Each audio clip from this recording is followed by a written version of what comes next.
All right, Rye, thanks for taking your Christmas vacation to come up here and shoot some video with us. We're going to go through and talk about the gear, the order of operations that you put it on, and maybe check in, see how your season's going. And got a big year coming up with the draft, prospect tournament, or prospect game coming up. So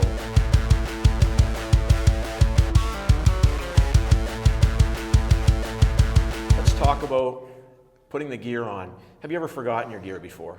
Oh yeah, definitely. What piece of equipment did you forget? I think I forgot my skates a few times. Yeah, and was it mom and dad's fault or was it your fault? I thought it was my parents' fault at the time. Of course it was. Yeah. So one thing we've talked about in the past, to make sure we don't forget gear, is when you take it off at home, you take your bag out, you dump it all out and put it back in the order that you wear it. Jock, undergitch, all that stuff, and then you put it back on in the order that you wear it. And in that way it's impossible to forget something. Because how would it be, Mississauga, you got a great game, you forgot your skates, and the NHL guy's there to draft you, and oh, Ryerson can't play, he's got no skates. So let's just start getting dressed, Rye, and we'll talk through. So we've got your undergitch. What type of undergitch do you use? The tough stuff that comes from Mississauga? Yeah, they just provide that, whatever. And then next step, you put on the knee pads. Yeah. And funny story about the order of operations for getting dressed. Everybody's going to have their own preferences on how they want to get dressed and what order. It's funny, like a guy like Scott Clemenson, who used to coach, played in the NHL for a long time, became an Nhl Goalie coach. He would put his skates on and tie them up standing, which is the most weird thing I've ever seen. Now with your knee guards, you're using the CCMs, you find they slip down, or what do you use to help keep them up in place? Do you do any tape, or they just stay up on their own? Well, I wear socks, so these just help me keep it up for sure. And so in the OHL, is it mandated that you wear socks? Because some leagues you have to, some leagues you don't. Yeah, no, my goalie partner, he doesn't wear socks. He just tapes them up. And so what's your thought process when you decide whether you want to be a socks guy or just wearing trackies, or how do you decide? Is that just what you've always done? Yeah, honestly, as soon as I started playing hockey, I just always wear socks, so I just kept with it. My personal opinion is I think it looks better, looks a little more professional, and your undergitch there can help keep them in with the Velcro. So what's next? A jock. And nothing miraculous about that, but I will tell people, we got to make sure that those straps that go around behind in your butt are fairly tight, because you don't want that thing to have any gap out in front. If that thing's out there and you get hit by an OHL or NHL shot, there's going to be a problem. Have you got a good one there yet this year? I have a couple. And did you wish you were dead? Yeah. You remember who shot it? I think it was Martone.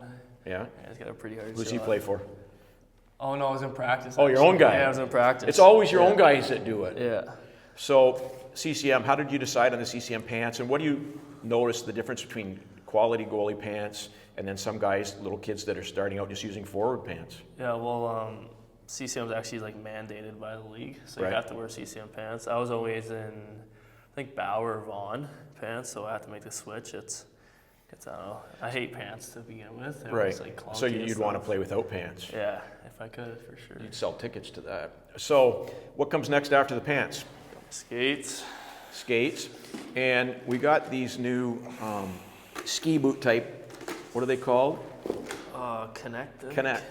And have you had them fall apart on you yet, or have they been pretty I haven't. They've been good. Nice. It's nice. Just do one strap and on they go. Yeah, easy. And it's funny how history changes. When I was a kid, they had micron skates, same thing, a little booty and a little plastic shell, but it's nice that you can get them on that quickly. Yeah, it's nice. We're going to talk a little bit more about skate sharpening. What do you run for yours for hollow? I get 1/2 inch. 1/2 inch hollow? Yeah. And do you ever alter the hollow based on if you're playing in a rink with crappy ice that's too soft? You always stick to 1/2 inch? I always stick with 1/2 inch. Nice. Yeah. How often do you get your skates sharpened? Before every game, and then like once or twice a week during practices. Right, and I think that's one thing a lot of young kids do is they'll go quite a while between sharpenings, and so you're getting them sharpened before every game. That's what happens in the NHL. And you also want to have a guy you trust. So I'm assuming the guy that does your skates with the Steelhead's pretty quality kid. Great, yeah. And as a kid in minor hockey, you got to find your guy, a guy that you trust to sharpen your skates so you're not having a problem. And I'd recommend in minor hockey trying to have one practice on freshly sharpened skates before you bring them into a game, and hope the guy at the rink or wherever you got them done didn't mess them up. So putting pads on now, what's the order that you put them on? as far as strapping? How do you do the toe laces first? Yeah, I do my toe laces first. I got the straps, and then I'll show you in a sec. So it's anchored at the front, comes across on the top, and you don't have a lot of leash on those. You just use the flexibility in the actual. It's a rubberized strap, so it does allow some rotation, but still firmly on there. And I go just top down after that. And then top down. Yeah. The nice thing with these new pads is we're not doing up a million straps, and you can get them on very quickly. Now, about pad sizing, how do you size your pads? How do you know where you want the knee to be and the thigh rise? Talk to me about your process for sizing your pads. So I like my knee right in the middle of the knee cushion right here. Yeah. And then I like the length to be like when I stand up, just right in the crotch area. And that helps when you're in the butterfly, seal in the 5-hole. Yeah. In case it doesn't get stopped with your stick, you got a nice thigh rise closure in there behind it. Now, how do you like these CCM E-Flex? Is that what they're called? Yeah, I like them a lot actually. I just got into them around the end of the season last year, and I've stuck with them, and yeah, they've been my pads so far. Nice. Yeah. So I noticed you got suspenders. Are you a chesty in guy or a chesty out guy? I tuck it in. Nice. And the shoulders go, and the straps go over top of the shoulders? Yeah. So when you're doing your neck guard, is this a cut-proof neck guard? It is, yeah. And nowadays, with that poor kid that got cut in the neck, I think it's an important thing. So these accomplish a couple things. They protect from the skate cuts, and skates are sharp and so much better than they ever were, super dangerous. Plus there's a cushioning factor of some additional protection up there in the clavicle. All right, so what comes off next, or what goes on next?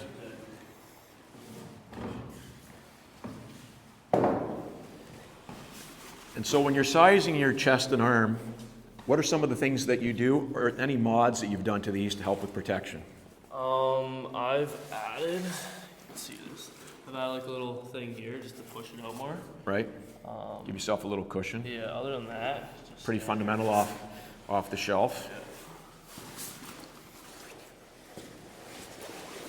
One thing I always talk to kids about too is making sure that we're always checking these straps at the back, because they can come undone and you don't want to be landing your elbow right on the ice. Now, were these suspender straps an add-on that your team did, or did they come that way from one? They came with the chest protector actually. And so now keeps it from rubbing on your neck. Yeah. And if you've ever had suspenders over top of your upper body, you don't really want them sliding in there. No. So what's the benefits to you for being a tuck-in guy? Because I know some guys like to wear it out, some guys like to wear it inside. What's the benefits to you? I used to go out, and then I just felt like clunky on the ice. It didn't feel good, and then I decided to tuck it in. I just felt like more tighter, I guess, on the ice. I used to like tucking in just for one reason. When I looked down, I could actually see the puck a lot better. I didn't lose pucks in my waist and in the jock area, and it was a lot easier for me to track the puck. Yeah. All right. Now I was going to ask you another question.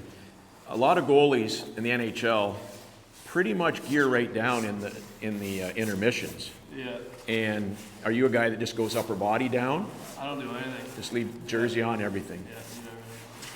There's a guy who played with Doug Lidster, a defenseman for the Canucks. He took everything off in between every period. Really? You're the only guy I've ever met that's done this trick where you leave one arm out so you can get it in and then help get the jersey on. And that might be a tip for parents at home. If your kid's struggling to get that jersey on, leave that one arm dangling and then you can get it. All right, let's talk about your helmet. Got a filthy paint job on there with Morgan Wallen. How did you decide that you were going to put Morgan Wallen on? You obviously love his tunes. Yeah, that's pretty much it. Like, You seen him in concert before? I have actually, yeah. I just like his music. Didn't know really what to do for my helmet this year, so I decided to do like a Nashville country theme. So I got 2 country artists on there, and then Broadway Street in Nashville there. Nice. Wouldn't it be ironic if you got drafted by the Predators? That would be great. Yeah. All right, throw it on for a second. I don't want to chat.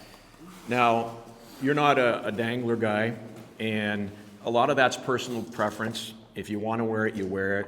If you don't, you don't. But I do know that Malcolm Subban took a deflection in practice right up on his throat and basically crushed his Adam apple, almost died. But you've got some good shock protection underneath there. Yeah. Let's grab the gloves and talk about those.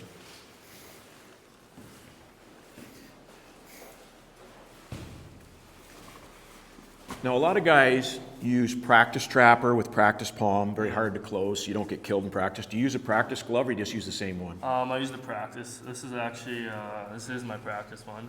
My game one's getting like modified right now. And what mods are you doing to your game one? It just started to go in like that when I closed my gloves, so we're just tightening this up a bit. Tightening up the tee. Yeah. And what's the reason why goalies use practice palm gloves? Exactly that, just hard shots. You don't want to take a stinger and get your hand injured. So you just add some protection and you're good to go. And the thing is, the sheer volume of shots that you see in practice are far more than you ever get in a game. So if there's a time you're going to get hurt, it's going to be in practice. And you got your own guys with time and space able to just drop bombs. That helps in practice, and also keeps your hand from getting broken. Nothing too fancy with the blockers, they're pretty standard. And then grab your stick and let's quickly talk about that. Throw that stick up in front of you so that it's, yeah, let's go this way with it. All right. So put it right in front of your jaw for a second. So you notice this is how you size the overall length of a stick. It's in his chin area. That allows much better puck handling. So when you're a young goaltender, you can cut the shaft of the stick. It doesn't affect the weight or balance. Carry price is very short. This is where it needs to be, in your chin and your mouth area. That way when you're handling the puck, it's going to be a lot easier to get proper shooting mechanics. Now, drop down in your butterfly for a second. Get a picture there, Tommy. Come down low. And when we size the paddle height, we want to make sure that we've got good coverage with our armpits, and you size the stick when it's in your butterfly, not when it's up on your stance.